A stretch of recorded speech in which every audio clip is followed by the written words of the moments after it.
Ayaw ko lang doon kita Rose. The morning after.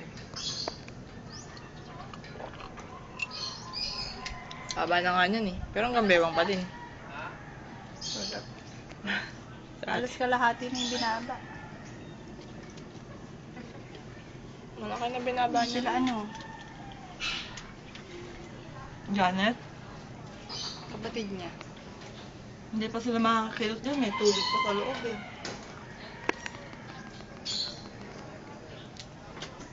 Yung Starex, wala. Puno na Wala, tubig. puno na. Oo. Yan sa kanya ni Kuya Eric eh. Oh. Wow, see. Dagat. Sea of mud. Hala, yung ano, mami, oh, yung magandang bahay dun sa kanto. Nasa bubong sila eh, oh. Ano? Ay, oo, lubog yun. Mas malalim dun eh, kasi dun yung babae.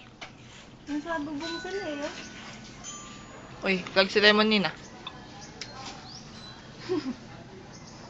Yun ang lubog na lubog. Kanto yun. Ay, hindi naman nasa bubong. Mababa dun talaga eh, tapos wala pang second floor yun. Wala.